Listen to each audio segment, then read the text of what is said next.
Tell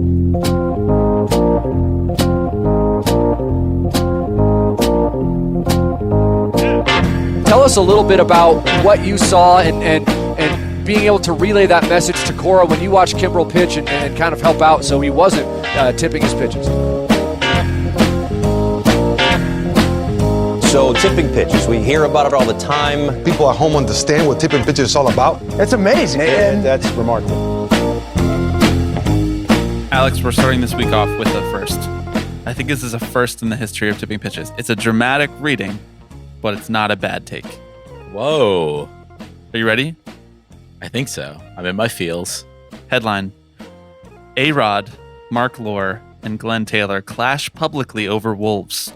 Over Wolves Lynx ownership spat. Quote, "It is now personal." If it's personal and the public has to take sides, that's the tipping pitches bat signal for A-Rod. Absolutely. We have thousands of listeners who will go to the mat for him and Mark Lohr. Tipping pitches listeners show up outside the arena with signs.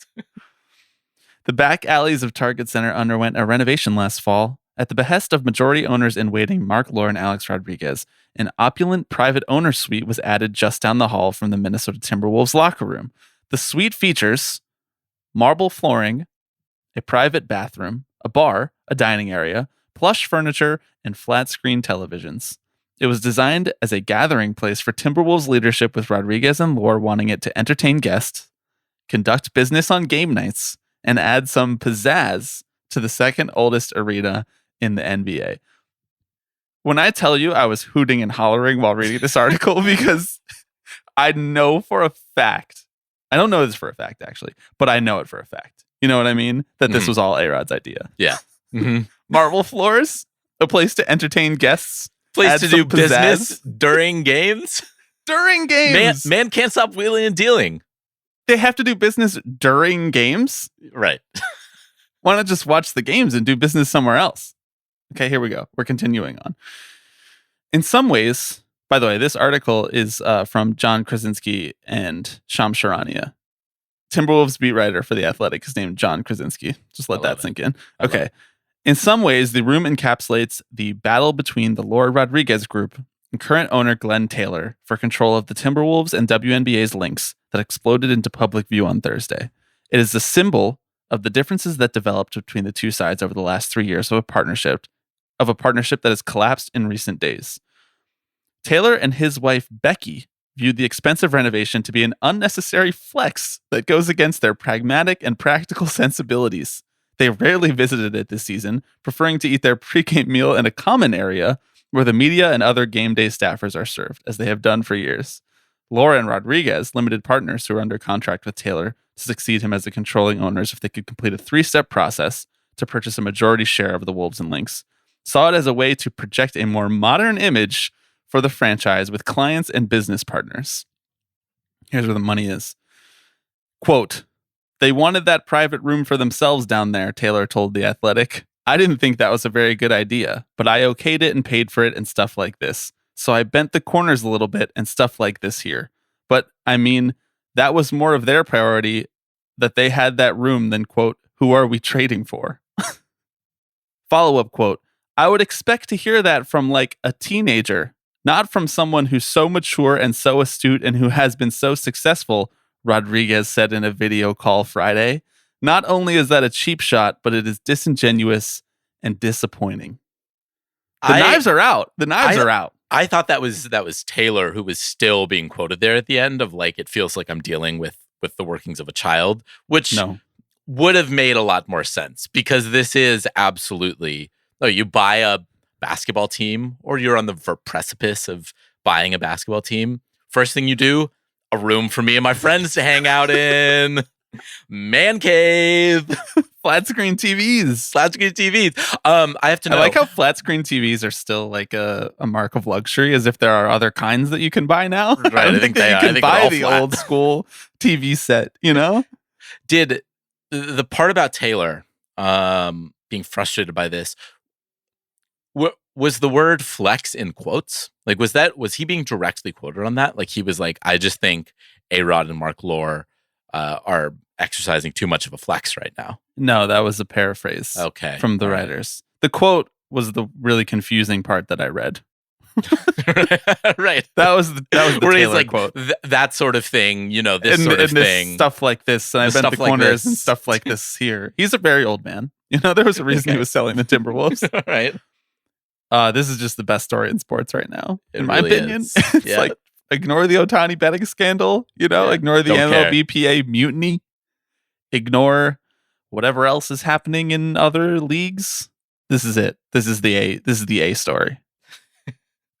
So a couple things here. I mean, the rumor is that the current owner would be happy to pull out of the deal because the valuation of the team has like skyrocketed in the last couple of years, right? Yes. That like it has like tripled in value maybe, and all of a sudden, or doubled in value. Sold the team for $1.5 billion, an agreement to Laura and Rodriguez that would be paid over 3 installments that were like kind of a long time in between those installments. I feel like this saga has been going on, or at least we've been talking about it for over a year on the podcast. And in that time period, for them to make those 3 payments, the valuation of NBA teams has continued to rise, as it always does. But there's also this new media deal that's coming up for the NBA, which once you solidify that, it can increase the valuation of teams because those media deals are very long, and so that's guaranteed money coming in for a period of like 10 years. And also the Timberwolves have gotten good, and that helps the valuation of the team. They drafted a superstar in that time period, or they didn't draft the superstar in that time period, but he's blossomed into a superstar in that time period, Anthony Edwards.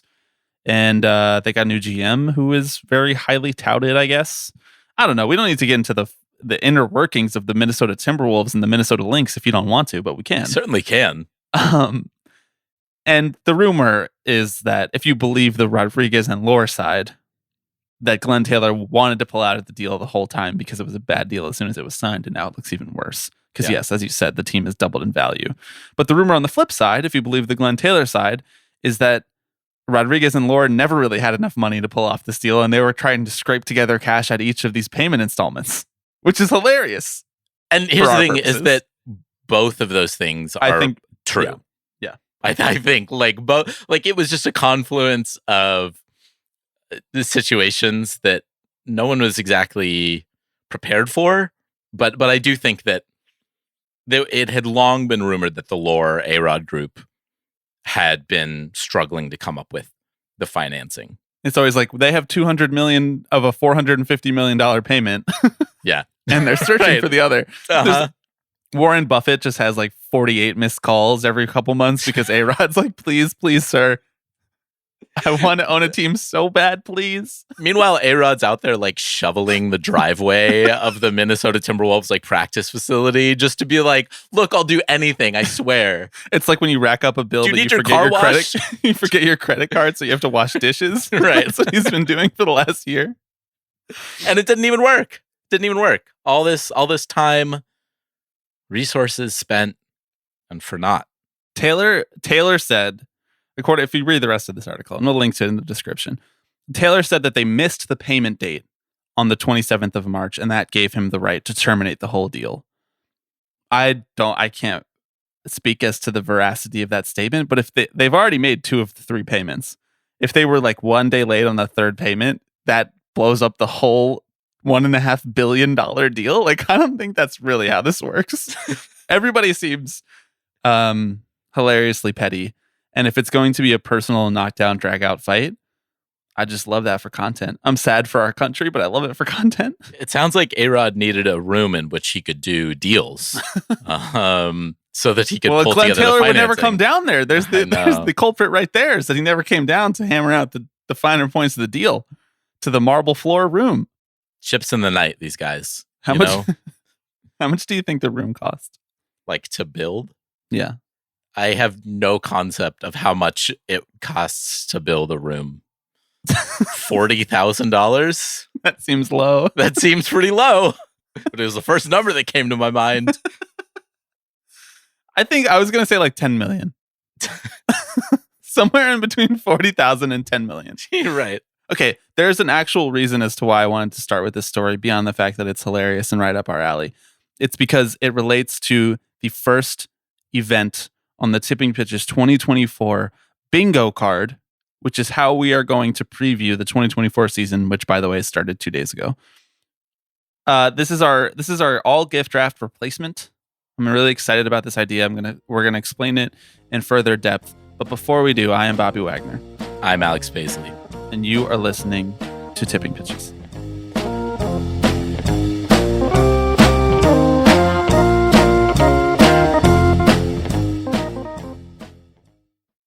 Thank you to this week's new patrons. Exciting stuff, Alex. New patrons again. Patreon back activated.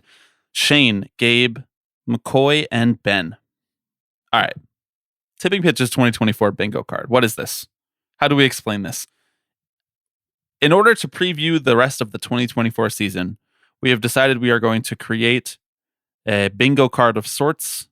We're going to list off 24 possible events, and then we have randomized them in order here. We are going to give you at home a chance to play along.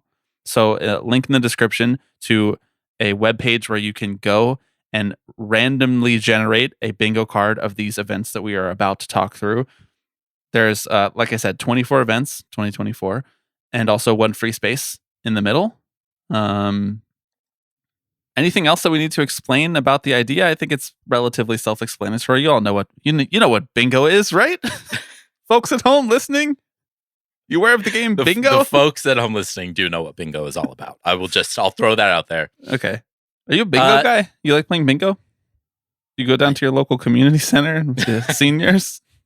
Just like B4. No, there's no more third space anymore, bro. I don't have a place to play bingo. Wow, that was a good joke. Right. I'm going to insert it in post a round of applause. That was very good. I can't remember the last time I played bingo, so the selections here really run the gamut. There's some things that speak to events that have happened in the past, and then some occurrences that just feel too ripe for us to leave on the table.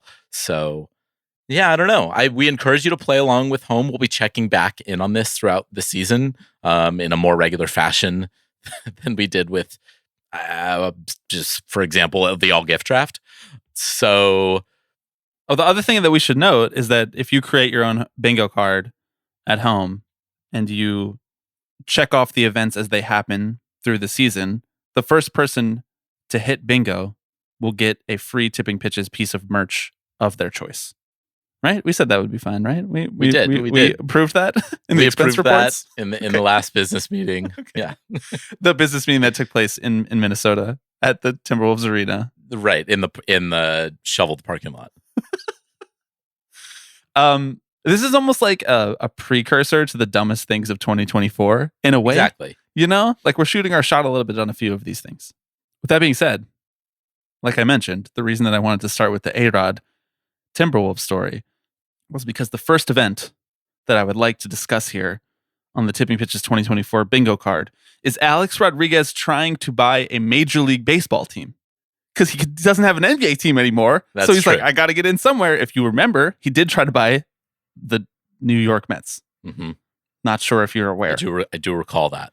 What a fucking alternate reality that is. No Steve Cohen. Instead, we have Alex Rodriguez and Mark. No, not even Mark Lore. Alex Rodriguez and J-Lo. And J-Lo, yes. And like some shady financial backers who probably have a lot of oil money or something. Right. Whom among us? I was thinking about this morning over breakfast as I was trying to come up with more ideas for the 2024 bingo card. There's one team that's right there for the taking, Alex. Who is that team? Would that be the Oakland Athletics? It sure would. It sure would. A-Rod trying to buy the Athletics is Tipping Pitches Mad Libs. Yes. So sorry, wait. A-Rod failing to buy the NBA team that he was 2/3 of the way to buying with another billionaire, but failed at the 11th hour, and then subsequently buying the Athletics to save them, to keep them in Oakland. Let's go one step further, and then moving them anyway. Probably, yeah. I'd love to see him showing up to the stadium and being like, do you think we can build an owner's suite like outside of the stadium? Like, can we like do something that's a little removed from everything else that's going on here. What do you think? When was the last time you think he was at the Oakland Coliseum? When was the last time he played there? That's a great question. So it's been more than like a decade. Yeah. Probably 2014 or 2015, whenever the Yankees played there most recently. When he was on the team. Yeah. Would be really funny if he bought the team and then still moved them. It would. I'd have to hand it to him. Would he come on the pod for that? I think so. He comes on, he's like, here's the reason why we still had to move the team. And we're like, okay. Right. We're like, this is the place where you can talk to the common folk. These are the reach across the aisle. We would definitely get a story that was like, I always wanted to play for the A's. I've always loved this franchise. The Bash Brothers, I modeled my career after that. We'd get a whole woven story about it. It'd be amazing. Yes, it would. Because we got the whole like I was a Mets fan growing up. We got that whole story when he was trying to buy the Mets, and then of course there's like when he wanted to go to the Red Sox so bad. We've gotten that because he loved the Red Sox and he loved Big Papi. All these things. We've gotten so many different versions of Alex Rodriguez's baseball fandom.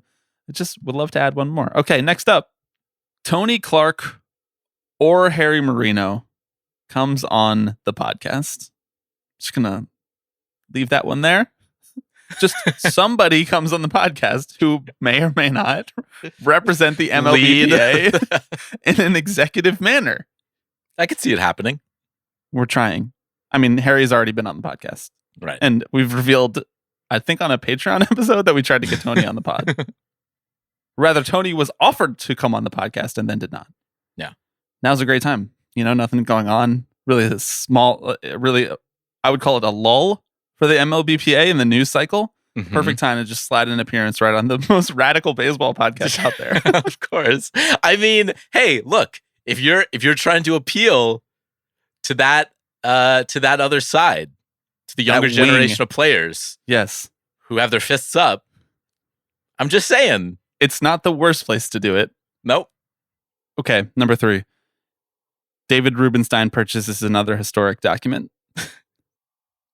A lot of people asking us to talk about the David Rubenstein interview on the Orioles opening day broadcast, where they did, in fact, discuss the Magna Carta purchase. Yeah. Could not make this stuff up. Did you have a historical document in mind? Let me pull up Google real quick. Historical documents for sale. Okay, here we go. I'm looking at something called the Robb Collection. It appears we have documents from Albert Einstein, Winston Churchill, Abraham Lincoln. Nope. Nah. They're asking me to join their mailing list. Nope. I don't want to join their mailing list. We got Einstein's diary when he was fleeing the Nazis after Hitler's rise. That's not bad. Maybe something from Oppenheimer, like Oppenheimer's notebook. Oh. What do you think about that? I think that's great. Maybe, but he loves governmental documents. I know it's a lot of like, so maybe like a lot of stuff about like the construction of our great nation. What does he have so far? What did we determine? He has the Magna Carta. He has the. I thought it was the 13th Amendment. A copy of the 13th Amendment. He Bill has of Rights. You said. He has the whole Bill of Rights. The whole Bill of Rights, the Emancipation Proclamation. Doesn't he have? I think he has that. I do think so. David Rubenstein documents. There's a davidrubenstein.com and there's a category historic documents. Yep. He's making it easy for us. He appears to have a very early map of the United States from 1784. He has the Bay Psalm book, the Magna Carta, the 1297 edition, of course. Mm-hmm. Stone engravings of the Declaration of Independence from 1823. They just didn't need to be doing all that. 13th Amendment. No, I disagree. We should engrave more things in stone. Okay. Like we should engrave the 2024 Tippy Pitches bingo card in stone. 13th Amendment, like we talked about, an Emancipation Proclamation. That's it. So he's light. Light. It's all too, if I'm being honest, a little ethnocentric. Can we go outside the lines of America? Yeah. You need a little Treaty of Versailles in there. Yeah, that's not bad. You know what he could use? Is a little Communist Manifesto action. It just feels like there's a glaring space that's missing. I promise you, and everybody listening to this podcast, that if David Rubenstein acquires an original copy of the Communist Manifesto, the billionaire owner of the Baltimore Orioles acquires a copy of the Communist Manifesto, we will do an emergency podcast. Absolutely. I promise you that. Okay, we're spending too much time talking about documents. as we knew we would. Number 4, a team gets wrapped up in a culture war. Yeah, I don't know, man. Some team is going to do something that upsets conservatives, and conservatives are going to be really upset about it because they're thin-skinned babies who can't accept anything except fealty towards their like 18th century view of life. Which means it's going to happen, and then an MLB team is going to get wrapped up in this and come out looking extremely stupid on the other side of it. And I, for one, can't wait. Notable examples of this in the past, which, by the way, don't count for this. It has to be a new culture war item. The Sisters of Perpetual Indulgence, a pitcher for the Los Angeles Dodgers and Cincinnati Reds and Cleveland Guardians, who shall remain unnamed. Any others? The how could I forget? The $50 million lawsuit for the businesses of the greater Atlanta, Georgia area for the voting rights bill. Yes. Oh my goodness. This is why we do stuff like this. Okay, number 5. The A's turn their replies on. Can you explain what this means? I think some people don't know that the A's replies are not on. Right. On the platform X, formerly known as Twitter. The everything platform. It's where I do my banking. That's what Alex Rodriguez was trying to create in the Minnesota Timberwolves stadium. He was trying to create the everything room. The everything suite. That's better. Workshop it. Famously, Twitter is a social media platform where you can say things and then folks respond to you. True. And there is an option, if you would like, that you can turn your replies off. And so what the Oakland A's have done, I don't know if you're familiar, they're one of the 30 Major League Baseball teams, the billion-dollar industry that has millions of fans across the country and around the world. $12 billion in revenue last year for Major League Baseball. Fascinating. That seems high. I heard they were still dealing with COVID issues, but it's a little boomerang effect, Yeah. They're making up for it. The A's replies are off. So because they just get ratioed on they were getting ratioed on everything they tweeted. And so they said, we can't allow this to happen, I guess. It would look better for us if we didn't allow anyone to talk. What happens when Elon Musk comes in and is like, actually, this is a free speech violation. I don't allow this on my platform. You need to allow your consumers to engage with you. Well, he's not going to do that because he needs to reserve the right to be able to shut off the replies for tweets underneath his tweets where people are dunking on him. Did you see this? There you go. Yeah, I did. Okay, great. I don't think this is going to happen. I think this is like weirdly one of the more unlikely things to happen. I know. Because it's not like the stuff that people would be replying is going to go away over the course of this season. No. So if for the reason that they've turned it on, they now can't turn them off. Right. But that's the thing is like, now can they ever turn it back on? Like it's just every day that goes by. It's going to be a breaking news story the second that they turn it back on. And they're going to have like millions of replies on that tweet. I mean, I don't know if you saw that they did accidentally send out a tweet from Spring Training and tweet out a highlight and forgot to turn the replies off. Can you imagine? The admin who tweeted that forgot to keep the replies off. Their stomach was just in their throat immediately. Absolutely. Like, my heart goes out to them. They swiftly deleted the tweet. Everyone was replying and being like, oh shit, the A's replies are back. Sound the alarms. It's really funny. They're not going to turn the replies back on. Next up, number 6, juiced ball controversy. This is pretty self-explanatory. We've had one every single year, basically, since we discovered that the ball could be different. Will it be juiced? Will it be dejuiced? I don't know, but we're going to talk about the baseball. Will it be inconsistent? There will be like an investigative story that will drop. It'll be a whole thing. Number 7, MLB releases a new way to engage with the game. This one's a little more broad, but like if you listen to this podcast, you kind of know what we're going for here. Right. There is a certain venue that Major League Baseball released that we're not allowed to discuss on this here podcast. But it's not limited. It's like a right? stadium, but it's not physical. You're really towing the line here. I'm walking right up to the line. You know, my fingers on the buzzer right now. That's what comedy's all about. You know, you got to walk up to the line, provoke. Do you consider? Wait, hold on. Okay. Just gonna bring the podcast to a grinding halt for a second here. Do you consider yourself a provocateur? No, I mean, I guess it depends on whether or not Rob's listening right now. Like, if Rob is listening, absolutely. So you're trying to provoke. The stated goal of this podcast is to provoke Rob Manfred. Well, a little bit. Punch up, right? Yes. We actually discussed that at our 2024 brainstorming meeting, where we talked about how one of the original ethos of this podcast was to punch up, both on Twitter and on the podcast itself. And we'd like to get back to that. Mm-hmm. We're going back to our roots. As if we've been punching down for the last 2 years. I don't really know what we meant by that. Okay, sorry to interrupt, but we were discussing new ways to engage with the game from Major League Baseball. My money is they get back into NFTs this year. Well, I mean, like we talked about last week, Bitcoin back. Bitcoin is back. I feel like they're just going to ride the wave. There was that diaristic post from that guy whose ape lost all its value and he finally had to sell it. Really? Yeah. Actually, we're doing this pod in honor of that guy. We are. Sorry to that guy. I mean, I don't know if you heard, he was an ape when he met his wife. Like, his kids know him as this ape.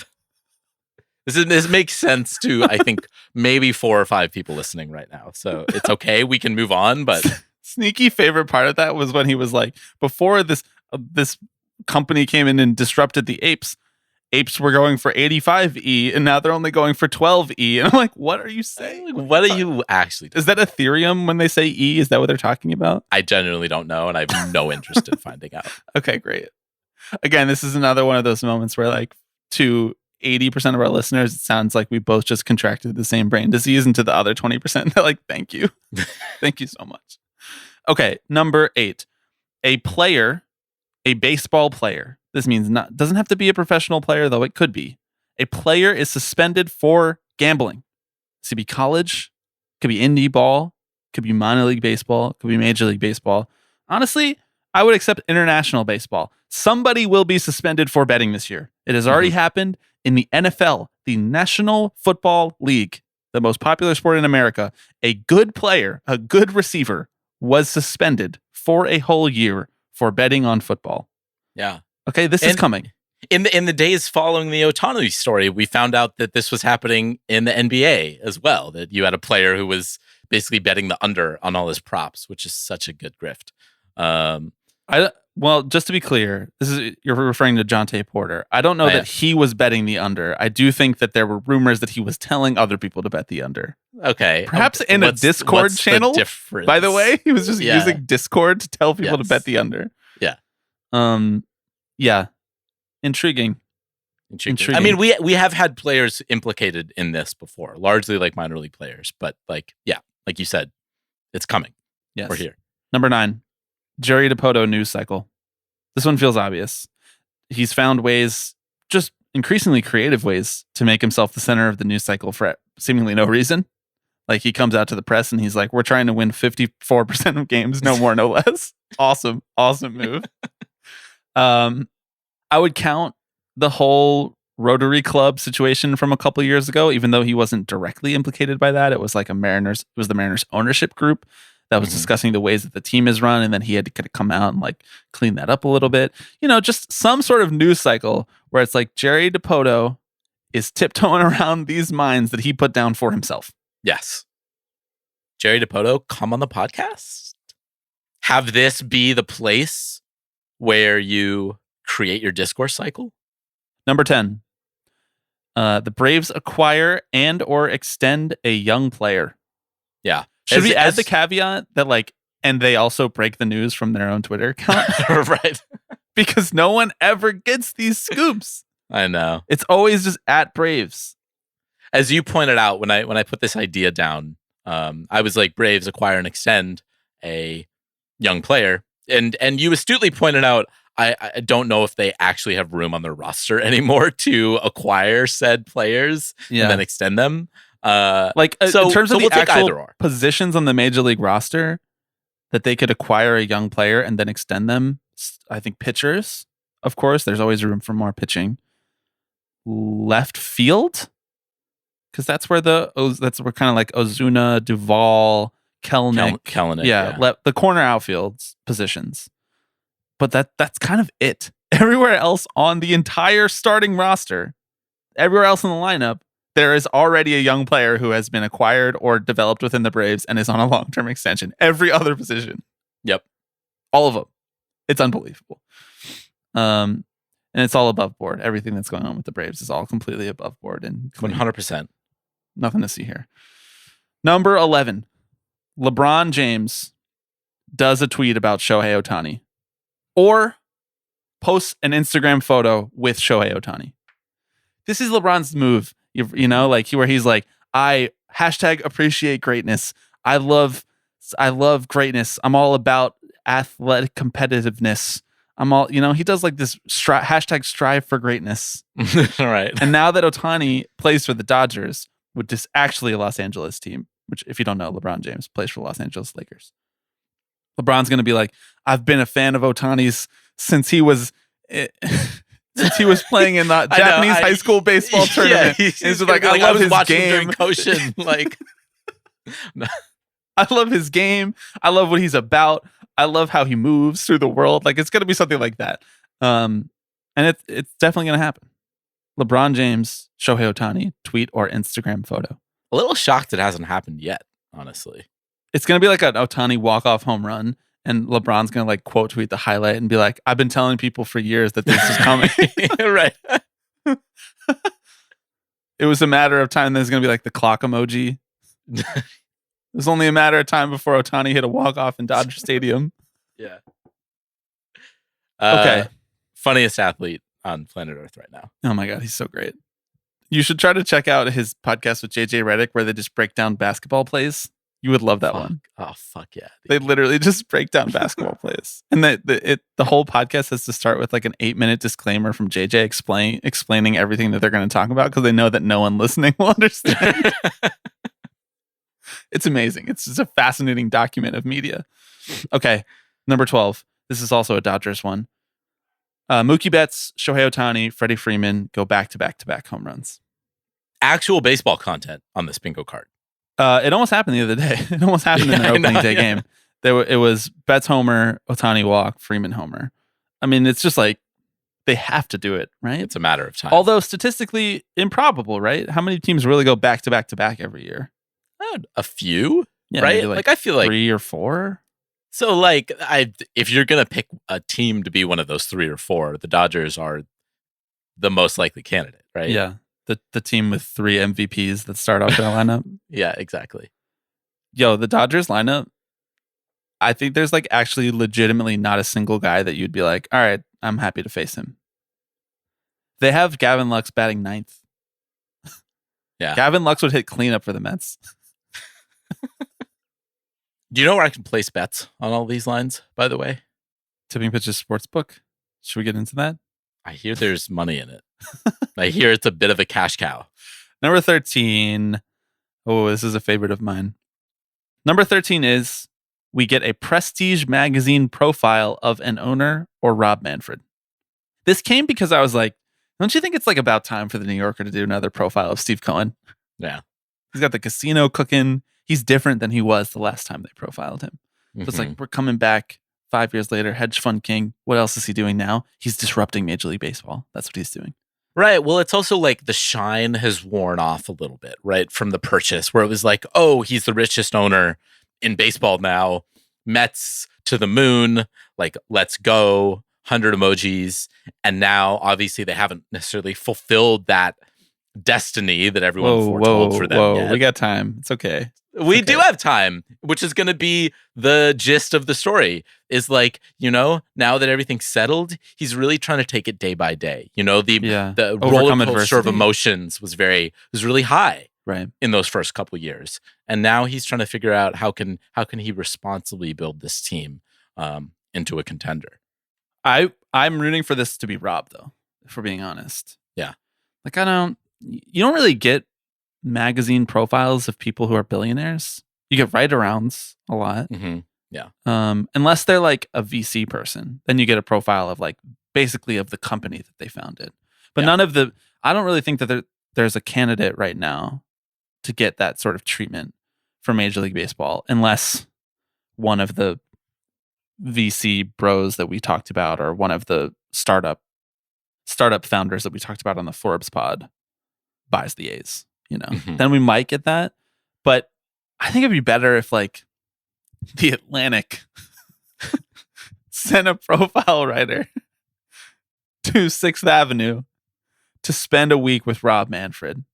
And it's like, let's get into the soul of Rob Manfred. His commissionership is officially ending in 5 years. Let's get into let's dig deep, What motivates Rob Manfred when he gets out of bed in the morning? I want that. I need that so bad. I mean, the Atlantic is officially profitable as of the other day. So they have money to burn because you would get nothing out of that I would love to read that profile, and my heart goes out to the 19-year-old Nepo baby journalist who's assigned to go and do that piece. Oh my God. I'm just going to move on from that. 14. Major League Baseball Players Association files a grievance of any kind. This could be a salary arbitration grievance. This could be a grievance against teams for not spending revenue sharing money. This could be a grievance for something entirely new. This could be a grievance around betting, about the encroachment of betting. We know that is a sort of new concept in the CBA that has not been explored legally all that much. I just feel like the discontent right now, the labor discontent that didn't feel like it was as vigorous last offseason is now cresting a bit. And if we think back to 5, 6, 7 years ago, how did that pay off? There was like 3 or 4 grievances going all at the same time. And I'm just like, why not? Why not file the grievance? Nothing to lose. You got the people on staff. Yeah. Right. Let's send some documents, Let's get some letterhead going. Yeah, as you'll see, like a lot of the items on these lists are like kind of very closely linked. Like it's almost like a domino effect. If one of these things happens, we will likely see 1 or 2 more. But I like this one. It really covers our bases. And then we would get to talk with the executive director about said grievance when they come on the podcast. Exactly. Great point. Maybe they might come on to announce the grievance. Maybe. We have filed a grievance. We're announcing it to the few thousand listeners of the Tipping Pitches podcast. Go spread the word from on high. Go be the town crier at your local baseball stadium. Hear ye, hear ye. MLBPA has filed a grievance. Number 15, a sitting politician gets booed at a baseball game. Yeah, this feels likely. It's a time-honored tradition. Yeah. Will this sitting politician be Ted Cruz? Probably will. But like my hope is that it's not, because it's already happened. It's too easy. Like Cruz has been booed. Our boy Chris Christie has been booed. Yeah. Rudy Giuliani has been booed. Donald Trump famously was booed at the World Series, which I don't think we give the fans there enough credit for. Yeah. I'm proud of us for not putting any Trump things in this, honestly. Yeah. Low-hanging fruit. To just talk about the next president? Okay, sure. I know he's going to be in our lives. Trump tweet about Spencer Strider's mustache. I think that there are plenty of candidates for this. Sitting politician gets booed at a game. I think one candidate, perhaps, is number 16 on this list, Pete Ricketts, if he dare show up to a Chicago Cubs game this year. Number 16 on the Tipping Pitches 2024 bingo card, Pete Ricketts campaign finance scandal. I don't know if you know this. Not sure if you're aware of this, dear listener, but John Peter Ricketts is an American businessman and politician serving as the junior United States Senator from Nebraska. He used to be the governor up until last year. He's now the senator. The Ricketts, they just get more powerful by the day. They get Imanaga, they got PCA coming up soon, and they got fucking Pete Ricketts as the senator of Nebraska. If I know anything about the Ricketts family, it's that they handle money in suspect ways. Okay, maybe that's sportsbook outside Wrigley Field. Maybe they were washing a little bit of money for Pete's campaign. What do you think about that? Break the story. Let's do it. This right is here, parody. right now. This is all parody. This is all hypothetical parody. I'm not accusing campaign finance scandal of Pete Ricketts. I'm just saying, it's on the bingo card. Yeah, more representation from baseball ownership groups in our legislative bodies. You know, we got Ricketts. We have Matt Dolan over in Ohio. You know, come on, give me something fun. Does Artie Moreno have kids? What are they up to? Almost certainly, yes. Like, they would give us a scandal. You know they would. We've covered his own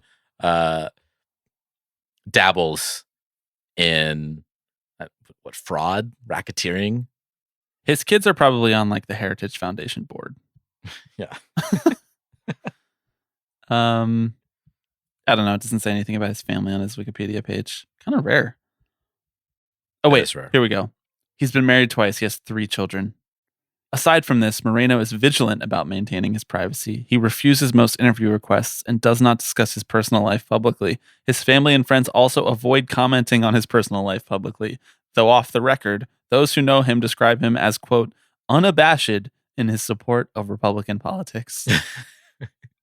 And then, of course, you can never forget that in September 2020, he endorsed Donald Trump for president, saying, quote, it's very necessary to vote for President Trump. You remember this. Very necessary. I do remember this. Yeah. Okay.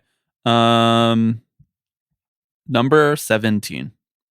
Sitting MLB owner. Now, does this have to be the control person? Does this have to be the majority owner? You let me know. Donates to RFK. I think involvement in an ownership group. Okay. I agree. It's going to be really funny when it's like Patrick Mahomes. Wow. Forgot he was a part of the Royals. Insane Travis Kelce subtweet. Patrick Mahomes donating to the RFK Jr. campaign. Yeah, I don't know who I'd put my money on for this necessarily. I think Reinsdorf is an interesting sneaky choice. Yeah, but like, see, the owners at that level, the majority owners and the long established owners, they always just like donate to the Democratic candidate and to the Republican candidate, unless they're like a crazy right wing Moreno, Ken Kendrick type, Charles Johnson type, who's donating like single handedly funding QAnon. As far as I understand, my understanding tells me that he's single handedly funding QAnon. It has to be somebody who's like a free thinker. It has to be somebody who believes in the RFK mission, because he has no chance of winning. So there's no political upside of donating to RFK. He commands no power whatsoever. No. So I don't know. It's tough. Phil Castellini? He seems a little free thinker adjacent to me. Although I don't know that he's technically a part of the ownership group. He's just the fail son, right? Or is he? I think that he is the control person now, because I think Bob is really old. I know Bob is really old. It's just a wonderful opportunity for us to play our beloved song. He's got carrots and lettuce and mushrooms, porcini, the vegetable king, Bob Castellini. Yeah, Castellini's not bad. You know, maybe someone from the Mariners ownership group might do it. Mm-hmm. There's a sort of alternative medicine feel to the Pacific Northwest sometimes. There's a lot of very rich people in the Dodgers ownership group. I don't know how many of them would really count, because Guggenheim has like 40 people. I know. This is tricky, you know? Yeah. Well, have we documented any friendships between RFK and any of the ownership side in baseball? It's a good question. It seems like we have a little bit of due diligence to do for this. But I will say, the bingo card does not specify an owner. We just need one member of an ownership group to donate to RFK for this bet to cash. So lock it in. What's the sitch with RFK these days? Is he running as an independent now? Because his whole thing was like he was primarying Biden. Sure. I don't know. He was saying a lot of things, and I did not really listen to any of them. You don't have to lie. It's okay. You did listen to his appearance on the Joe Rogan podcast. I know you did. That's all right. All right. You got me. What are you going to do with the extra 3 hours in your week now that you have to stop listening to the Huberman podcast? I missed that whole news cycle. I gleefully miss the whole thing. Profile of a guy I've never heard of. Have fun. It's like 8,000 words. I read the whole thing. I have never listened to that man's podcast. I've only heard of him through, like, I see social media clips of his videos coming out all the time, and he's always just talking about dopamine. And I'm like, I'm kind of interested in this, but I'll make it halfway through this and move on. Like, I know that I'm poisoning my brain with dopamine. I don't need this guy to tell me. I have a fucking podcast. All right. I know this is all about the dopamine hit. What's next on our list? I gotta pull us back in. We're talking Okay. about Andrew Huberman right now. I don't know why I wanted to call him Dan Huberman. He kind of has Dan energy. Number 18. This one's bleak. Number 18. Climate event disrupts games. It is bleak, but I had to include it on here. We're going on like 3 straight years that this has happened, right? Yeah, it's been a lot of fires. Yeah. And like subsequent smoke from forest fires mostly. Mm-hmm.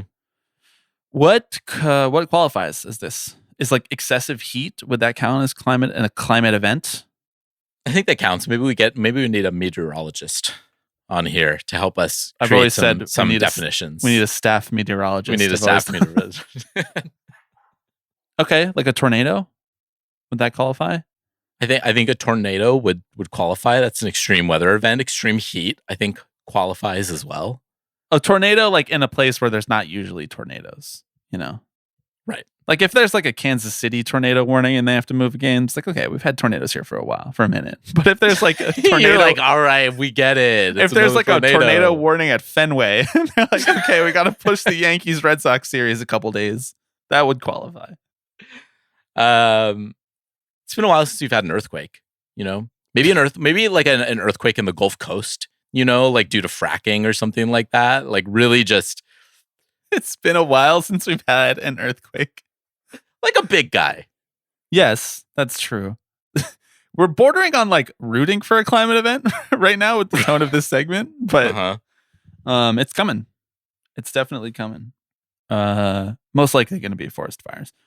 Number 19, this one is huge. Dave Cavill resigns. How long, I ask, dear listener, can this man absorb this nonsense? How long can he be the human shield in front of John Fisher before he says, ladies and gentlemen, I've turned in my resignation to Mr. Fisher. I've served this organization proudly. I stand by the mission to move this team to Las Vegas, but I no longer can. I just need to move on to new opportunities in my life. How long can he do it? It's been years of just getting fucking yammed on by everybody in public and probably in private. Okay. Nobody likes what he's doing. Nobody likes him. He like dubbed himself as the like smart guy who's going to come in and be the guy who's like handling the new stadium development. He's going to be a project manager type, you know, he's the president. He's the president of the A's. Yeah. Notably prestigious job that I'm sure has always been handled well throughout the years. Class A organization that the Oakland Athletics are. How long can he deal with this? Not much longer is my take. See, I almost wonder if the years of ridicule that he has endured has thickened his skin to the point where it's water off his back now. In fact, the A's replies are off. You know who turned his replies back on? One Dave Cavill. He's like, let me hear it. I bask in your jeers. You know the Marine commercials where they're like, they run toward the sound of danger? That's Dave Cavill. Exactly. Exactly right. Number 20, a team gets sold. So this kind of relates very closely to the A-Rod tries to buy a team, but there are a few teams I think that are, if you've been paying attention, are in the mix to be sold. I think the Nationals are probably the most obvious team. The Orioles previously, but they obviously got sold this offseason. I don't know who else. I mean, the Marlins are kind of like always rumored to be getting sold because they're not, quote unquote, not profitable. I don't know if anyone else is really on the block right now since Artie Moreno changed his mind and decided not to sell the Angels. Right. And a lot of teams have changed hands recently enough that it'd be weird if they got sold again.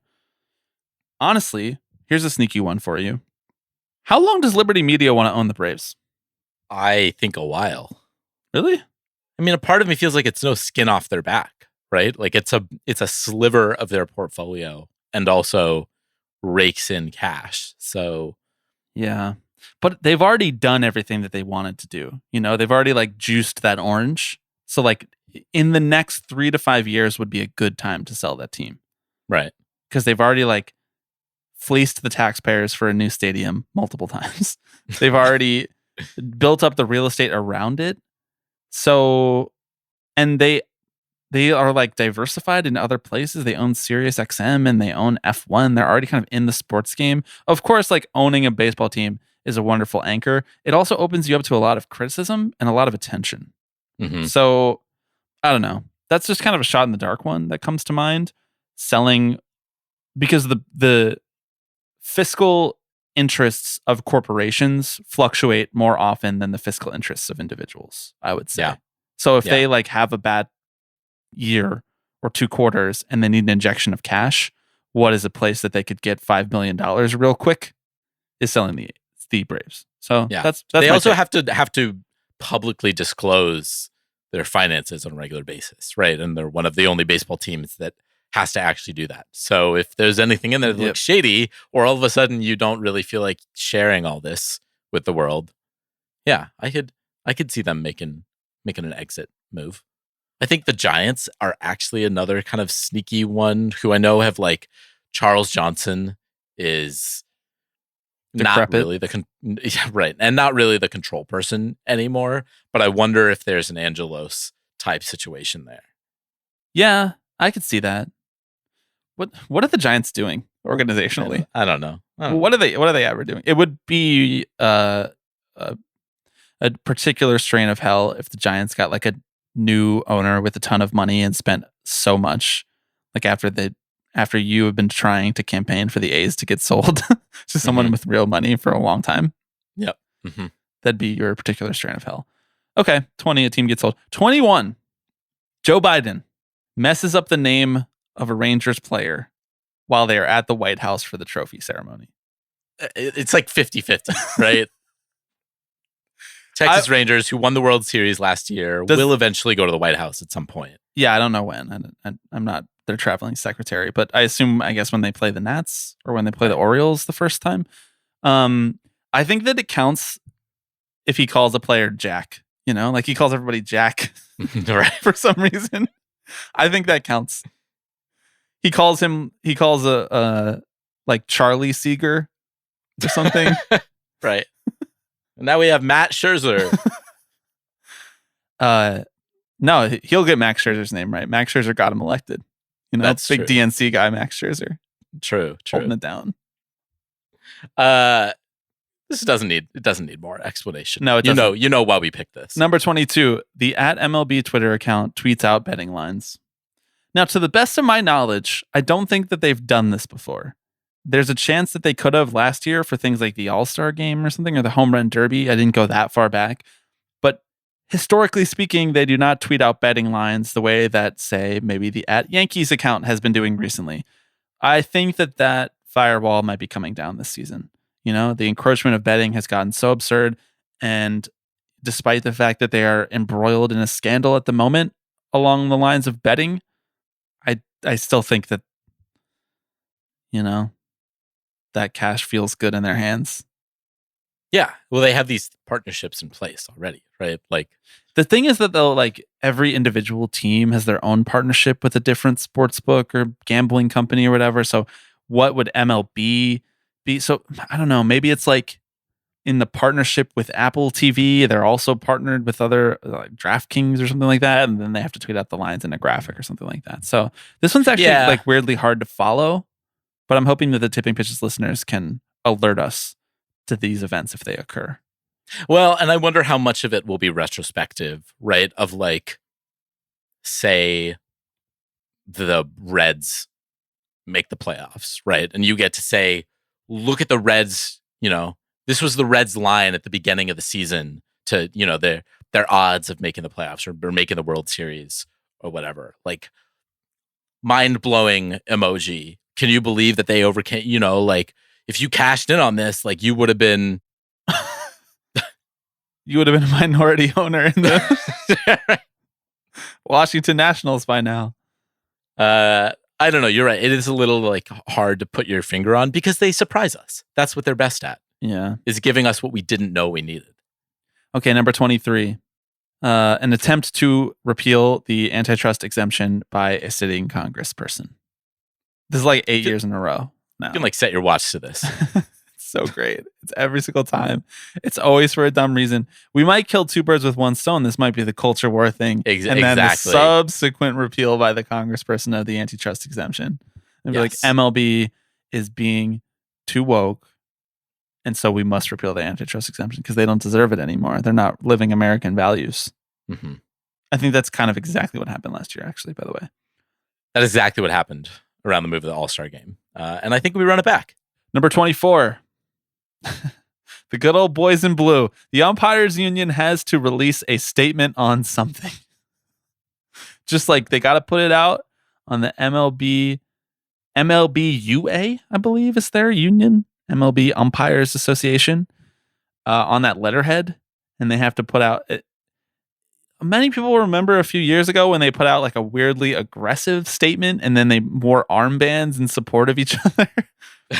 So we're placing a little bit of stock in the fact that there's some unresolved angst going on in that union about their, I guess, incoming demise as a position. You know, their lessening of importance in the baseball world. I will say they have not tweeted in 3 years. Oh my God, but it's going to hit so hard when they do. When they actually do, when they come out and they're like, we're going on strike over robot umps. Can you turn Twitter notifications on to the tipping pitches account for them? We probably should. Yeah, that's a great idea. All right. Yeah. So you think it's going to be about robot umps? I'm going to shoot my shot in the dark. I think it's going to be about, like, so remember when Kyle Schwarber lost his shit on Angel Hernandez? Mm-hmm. Hilarious moment. Totally deserved. Angel Hernandez is a clown. By the way, I think he retired. I think there's no more Angel Hernandez. We just let that go.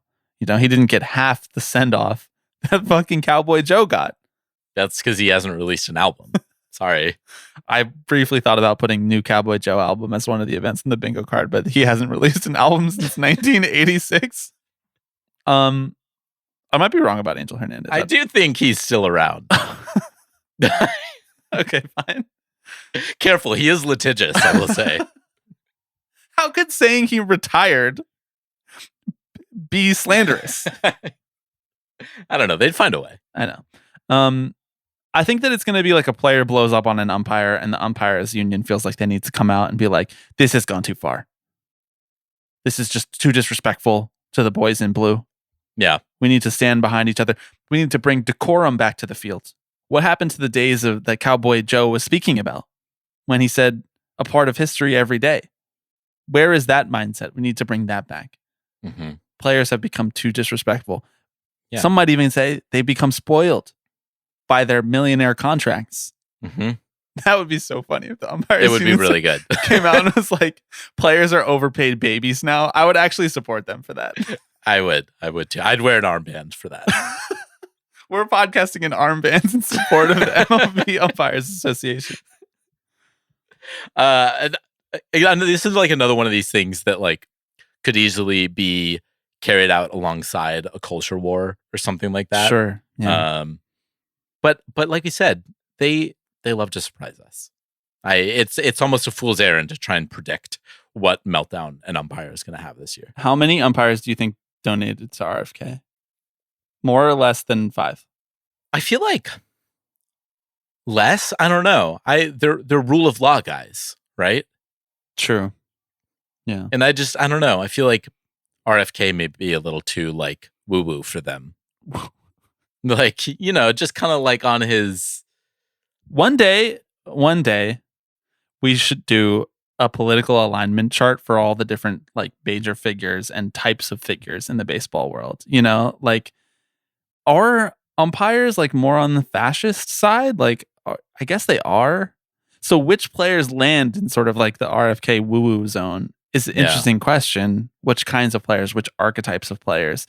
Because I feel like most guys kind of land in like the blanket standard center right Republican zone. Right. So like, we need don't tax me. Exactly. But I don't know. Like, I really feel like not very many baseball players are into Jordan Peterson. I feel like he's not. I mean, what's Noah Syndergaard up to these days? I think he's like on a minor league contract. Right. I actually don't know what he's up to. But like, for the same reason that you're saying that the umpires wouldn't be into RFK, I feel like players would not be into Jordan Peterson because he's a little like, why is he crying all of the time? Baseball players feel like, well, I don't want this guy to cry near me. Yeah. Like, I feel like they might see a video of his every once in a while and be like, that guy's making sense. But I feel like they're much more likely to be into Rogan or to be into, honestly, Huberman than they are to be into Jordan Peterson, who's like wearing a tweed vest. Right. That's like multicolored. Right. And he's sitting, again, I made this joke in several places, but why is he always sitting in one wooden chair in the middle of an empty room doing his show? I don't understand. I think it's more likely that minor leaguers would tap into that, because it's like, look, he's speaking to me, the common man. He's talking about, is that what he's going for? The downtrodden. Yeah, the man who has been beaten down by life, who's had his dignity removed from him, taken away from him forcefully by the woke Marxist culture. Okay. Who needs to hear that more than minor league baseball players just trying to live the dream? Mike Elias. There's one man brave enough to say what no one else will say. We should not have any players making more than $397,000 on our roster. No one else was brave enough to say that until Mike Elias came along. It's true. He's a trailblazer. Corbin Burns, 6 innings, 11 Ks, 1 hit, no walks in his Orioles debut. My Orioles hater stock is so far down. It's in the toilet. But we hold. Just like GameStop, we hold. The 25th spot is obviously the free space. I think that the free space was one that we came up. A-Rod Gym Selfie is our free space this year because that's like a daily occurrence. So we'll put that there in our little graphic. And that completes the Tipping Pitches 2024 bingo card. Anything else that you want to add for our listeners playing along at home?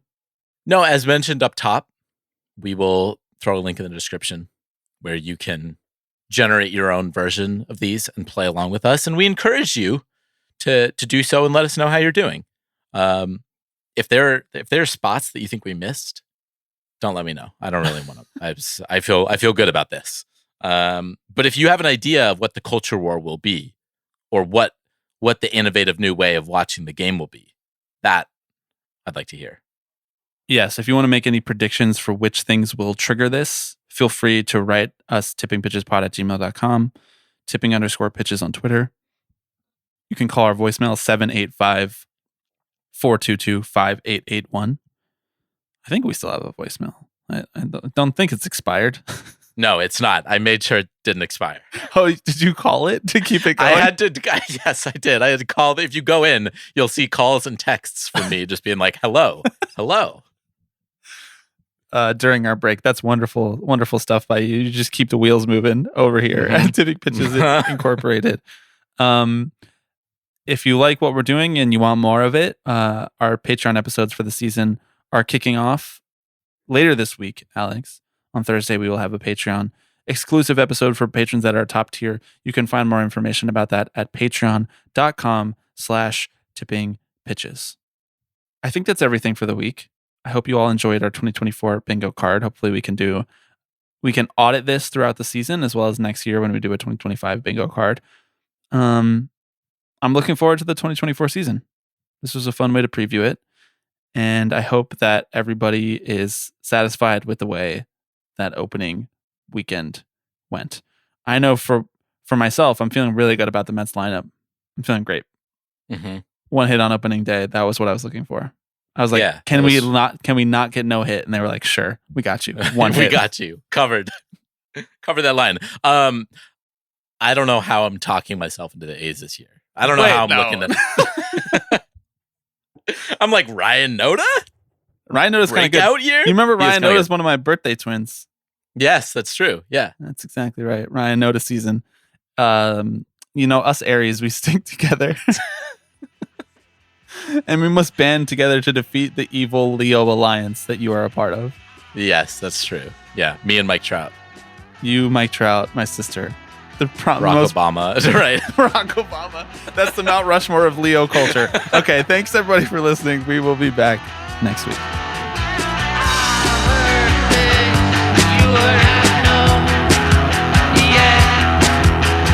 Hello, everybody. I'm Alex Rodriguez. Tipping pitches. Tipping pitches. This is the one that I love the most. Tipping pitches. So we'll see you next week.